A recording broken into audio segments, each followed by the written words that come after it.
kenapa sih wanita harus dipisahkan di ujung depan dan ujung belakang? Pertama itu untuk faktor untuk mempermudah dari sisi pengamanan, karena supaya yang gender berbeda itu bisa tidak mudah untuk masuk ke gerbong, supaya kaum Hawa ini juga lebih mudah ketika mau menentukan mau naik kereta khusus wanita. Tengahnya mana nanti bingung kan gitu. Yang jadi masalah kan bukan masalah pria di mana, wanita di mana, tapi seharusnya itu tidak terjadi tabrakan. Itu sangat jarang terjadi kecelakaan yang sifatnya adalah tabrakan kereta atau antar dua kereta.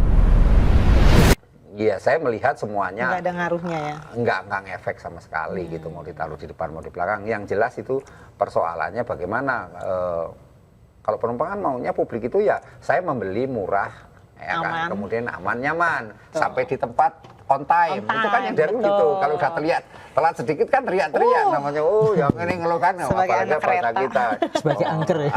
Angker juga paling nih. tidak apa hukum karma keluar. Apa bahas ini itu kan yang terjadi. Jadi maksud saya cobalah ini menjadi entry point lah ya bagi KAI untuk membenahi dan pemerintah juga untuk mengontrol secara keseluruhan. Saya rasa ini fungsi DPR juga harus harus betul-betul didorong agar ini segera konkret, karena persoalan-persoalan seperti ini kan berulang-ulang. Artinya ini yang terjadi di Bekasi ini kan bukan yang barang baru, Mbak. Sebetulnya juga banyak, sudah sering kan. Tapi kok sepertinya apa karena pengulangan apa karena kebetulan ini menyangkut ini apa di lokasinya yang dekat dengan ibu kota, kemudian agak ramai pemberitaannya menjadi perhatian, atau karena kebetulan yang ditabrak taksi green. Taksi green itu punyanya orang ini investor kan, itu investor. Nah ini kan kalau misalnya ada banyak yang berandai-andai di media sosial itu mengatakan bahwa andai kan saja berani melakukan tindakan kepada itu taksi green. Ini taksi green ini bukan persoalan apa-apa, ini juga menyerap tenaga kerja banyak, yang kerja di situ kan banyak juga. Dan itu menjadi peluang bagi istilahnya itu ya buangan dari supir-supir taksi yang ada di di tempat lain. Karena kan pemilik dari Green ini juga sahamnya sesungguhnya adalah saham taksi itu sendiri yang dari sebelumnya kan ada juga di situ. Nah, kalaupun itu dilakukan secara tegas, masakanlah ini akan ada kesalahan. Ini kan saya lihat polisian mengarah kepada ya entry point-nya diarahkan dari mulai taksinya yang taksi ya, benar. Ini kan mengindikasikan apakah kemudian nanti kalau misal dinyatakan, oh ya ini taksinya salah. Bagaimana taksi salah, orang dia sopir baru 2 hari kerja dan posisinya juga orang cari nafkah, sopir guru. Belum lagi nanti tentangan dari pihak negara asal, Mbak. Negara asal kan masih akan memprotes juga kalau misalnya terjadi perlakuan tidak ini. Karena apa? Banyak kok pengusaha-pengusaha Indonesia buka industri di Vietnam itu banyak, Mbak. Kalau itu diperlakuan seperti itu, kita apa mau ini bilang apa? Kan itu namanya dunia sekarang serba ini ya, konteksnya global kan, saling ketergantungan akhirnya kan. Kalau kita mau memperlakukan ini, itu akhirnya terjadi seperti yang kasus Hormuz, kemudian kita berhadapan dengan BBM naik kan gitu. Jadi ini kan sesuatu yang sebenarnya masyarakat baru paham sekarang. Kalau bahwa segala sesuatu yang ada di luar sono itu akan berpengaruh di dalam negeri kan itu. Nah ini saya rasa itu. Tapi kalau misalnya aparat penegak hukum itu, kalau menurut saya lebih baik jangan taksi gitu yang di ini, Mbak. Yang di meskipun taksi itu menjadi titik awal penyebab lah kata saya itu. Ya tapi yang jelas itu masinis, Mbak. Masinis. Harusnya masinis yang tanggung jawab. Karena ini ada 2 masinis yang KRL sama masinis yang Argo Bromo ini kan. Ini sebenarnya dari mana? Ini investigasi. Karena ini kan yang Argo Bromo baru berangkat, baru setengah jam. Betul. Artinya dia kan sebenarnya kan udah tahu bahwa di sana memang teknologinya udah nggak canggih, kan udah canggih, Pak. Ini jarak berapa kilo itu udah tahu bahwa kan ada kereta lewat, di sana ada kereta berhenti, itu kan sudah tahu paling tidak stasiun terdekat, katakanlah misalnya stasiun Bekasi lah katakan, itu sudah bisa menghentikan dulu sementara berhenti di sini, kan bisa mengambil keputusan. Kenapa mereka tidak ambil keputusan? Ataupun stasiun Jatinegara lah katakanlah kalau itu dari Gambir misalnya, kan juga harusnya sudah bisa ini dong, mengambil satu kebijakan lah paling tidak, sehingga kereta Argo Bromo ini tidak lost gaspol gitu kan, enggak, ini kan seperti itu kan menjadi catatan lain. Tadi saya nyambung dengan ini Mas MTI, saya cenderung melihat bahwa sebenarnya carut marut ini juga dari ini sendiri, apa namanya, persoalan-persoalan di manajemen itu yang nggak jelas kan. Selama ini kan masyarakat selalu dihadapkan bahwa kereta api itu kan moda transportasi yang aman, aman, ya kan, murah, cepat, on time. Saya aja kalau ke Purworejo juga mau naik aja kereta api yang turunnya di Kutoarjo itu ya. Jadi seperti itu kan, karena asumsinya ini. Nah, maka ketika kemudian kita ada kecelakaan-kecelakaan itu selalu diasumsikan bahwa ya itulah kecelakaan. Ya nggak baca apes lah itu hari sial. Ya nggak ada yang hari sial, nggak ada kalendernya katanya ya, gitu ya, hari apes itu. Hari apes kan nggak ada kalendernya katanya. Seperti sehingga apa yang terjadi kemudian ya tertutup sudah dengan kepentingan-kepentingan ini, apalagi sekarang dengan apa namanya naiknya BBM itu ya kondisi-kondisi ini masyarakat lebih memilih itu KRL, walaupun KRL sampai sekarang pembenahan seperti kalau jujur saja kalau jam-jam kerja kan kayak ini Mbak, kayak ikan pindang kan itu tiap sehari-hari saya kayak gitu kan. Angker ya. Sehari-hari kita di Manggarai. Ini kan hal-hal yang menurut saya perlu perjuangan.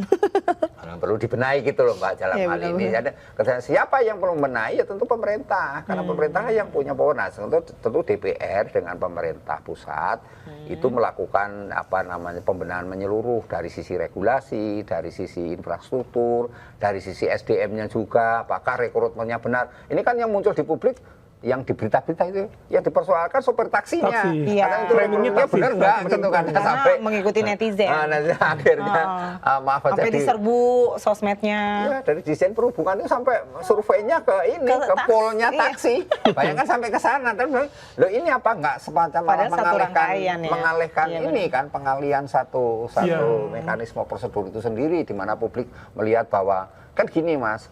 Saya lihat itu sepertinya publik itu dianggap kayak nggak tahu apa-apa gitu loh. Jadi, kayak ikut aja ya? Aku itu manut-manut aja. Padahal publik ini kan cerdas. Dia lebih tahu. Bayangkan aja Pak MT aja tahu kok aksesnya kemana. Kan tahu bisa mengakses semuanya.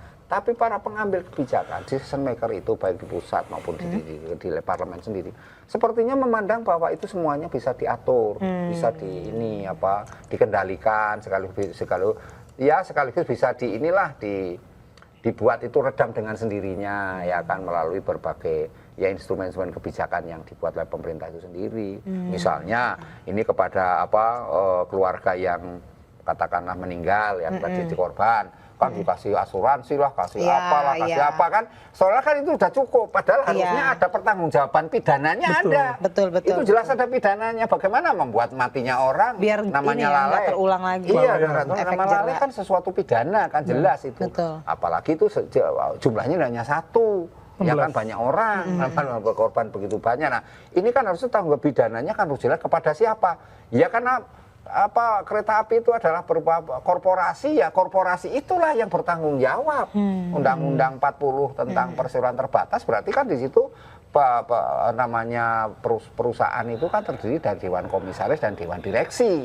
Ya kan berarti disitulah mulai harus ada pertanggungjawaban. Tapi kalau dewan komisaris sudah teriak-teriak mengatakan itu karena taksi yang salah.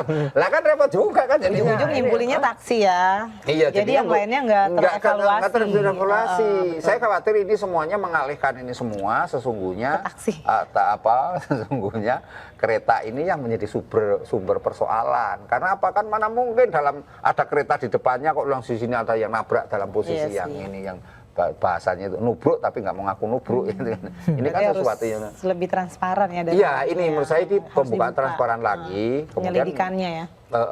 Kaitannya dengan SDM-nya Mbak, SDM-nya ini apakah rekrutmennya dari SDM ini KAI ini sudah bisa katakanlah bisa ada partisipasi publik, sudah akuntabilitas tinggi misalnya, kemudian memahami tentang ya tata kelola yang baik lah katakan seperti itu yang menurut saya lebih ditekankan gitu. Kalau kemudian karena kan orang berpikir bagaimana juga ya sudah namanya kecelakaan sudah terjadi mau apa lagi kan udah ini udah meninggal lagi. Kita kan pikirannya kan nanti ke depan jangan sampai terulang kembali. Nah ketika tidak berpikir supaya tidak terulang kembali kan berarti ada titik-titik yang harus dibenahi, ya kan poin-poin mana yang harus dibenahi, dari mana itu istilahnya hulu hilirnya itu di mana kan harus sampai di situ Pak. Nah Mas Aditya gimana soal pemisahan gerbong dan juga wacana biar adil nih, Iya. ujung depan belakang diganti mesin aja atau apa gitu.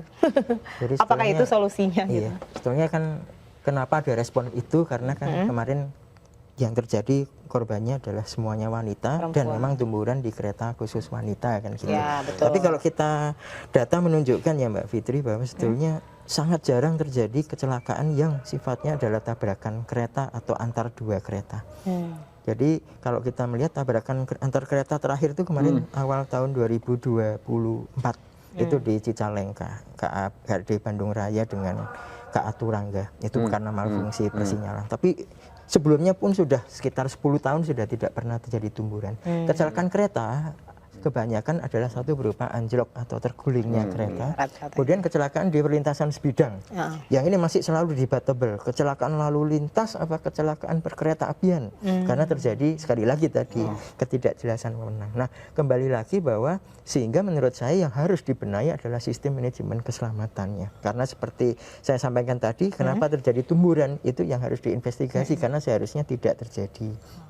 Berikutnya adalah kenapa sih wanita harus dipisahkan di ujung depan dan ujung belakang. Secara teknisnya sebetulnya pertama itu untuk faktor untuk mempermudah dari sisi pengamanan karena supaya yang gender berbeda itu bisa tidak mudah untuk masuk ke gerbong Oh, nggak ngelewatin ya. Betul, karena Karena semuanya ada iya, di iya. ujung-ujung. Kedua adalah supaya kaum hawa ini juga lebih mudah ketika mau menentukan mau naik kereta khusus Iya. wanita. Tengahnya mana nanti bingung Iya, kan gitu. iya, benar. Kalau Paling ujung ya gampang sudah ujung pasti sama ujung. ujung sama Iya, ujung. benar-benar. Nah, berikutnya juga secara teknis memudahkan flow penumpangnya lebih bisa diatur kalau memang yang wanita juga mau ke sana, nggak saling menyeberang, prianya di tengah kan begitu. Jadi secara teknis memang sudah seperti itu. Sekarang yang jadi masalah kan bukan masalah pria di mana, wanita di mana, tapi seharusnya itu tidak terjadi tabrakan.